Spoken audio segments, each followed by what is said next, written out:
Hey guys, I just want to talk about uh, nar-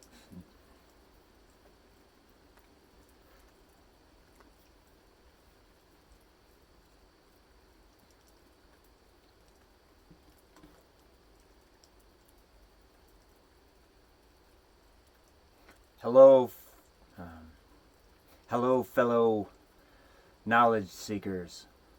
How are you?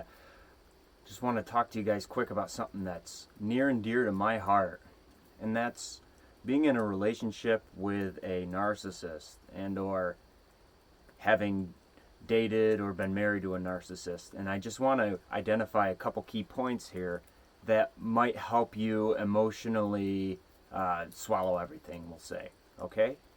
Basically, by looking at these concepts, you can reaffirm to yourself that you're not crazy and that, well, if you're like me, you are a little bit crazy, but it's okay. All the best people are.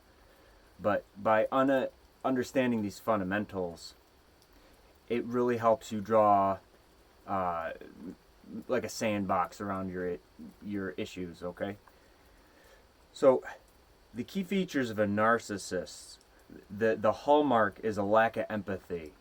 So they're just not gonna feel bad for anything. You might see some cruelty in some instances, just really cutthroat, timid individual. Uh, Obviously, empathy is caring about other people's emotion. That's different than sympathy. I'm sure you guys know that, but essentially, this person is all about themselves. Another key thing is that another hallmark is that they believe their own lies. They lie so well that they literally think what they say is the truth. And on top of that, there's a concept called narcissist blur, which is when that person is so good at lying that on the affectual to all the other people not in the relationship, it looks like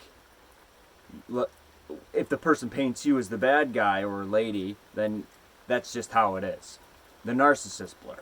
People think complete like the person is so congruent with their lying, this narcissist. They lie so well that everybody believes them. Everybody. And I just want to talk about too next a couple of physiological changes that take place in the brain of a narcissist.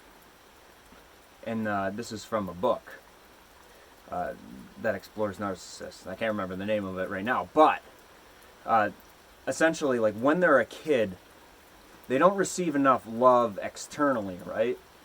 So their brain does some kind of switch. It flips over so that the person gets self-validation, right?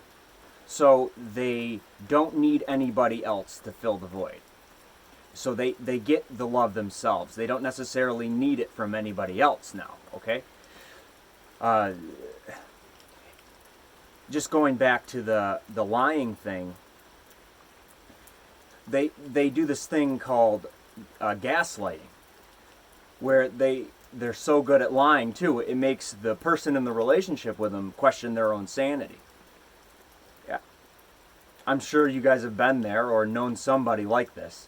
Let me back up even further. I'm sure like everybody has examples of this in their life. There's narcissists everywhere, and in every career field and everything. It's just it's a key personality trait, we'll say. Um, a good analogy. Well, another thing that narcissists have a problem with is boundaries. And if you've been in a relationship with one, you know that they have absolutely no respect for your boundaries, but then they have unrealistic self boundaries. And a good analogy for that is this water bottle concept, where a person's boundaries could be a water bottle, just a regular water bottle, and the water inside is the love that either that you have, maybe for yourself and for others. But when you're in a relationship with a narcissist, they poke holes in your boundaries. So we'll say poke holes in the water bottle, and slowly the water leaks out until you're left with literally nothing. And on top of that, now you are codependent onto this person to refill your water bottle, which of course they won't. They'll just throw you away right after. And this is something that millions, probably billions of people have experienced. It's a very real, like a relationship hurdle and professional, interpersonal problem. And last, I just want to make a point that the polarity of a narcissist, if we're examining narcissists, the opposite would be a codependent. So I think I'll make another video on a codependent, just so you can have a better idea of that. But it's essentially the opposite of a narcissist. But I think that if we're going to stand here and just like point fingers, like, look what this person is doing wrong, I think it's very healthy to take a inward look at yourself too before you put judgment onto the world. So before you put judgment onto the world, have your own house in order. Thanks, guys. Like and subscribe if you want to learn more about personality stuff.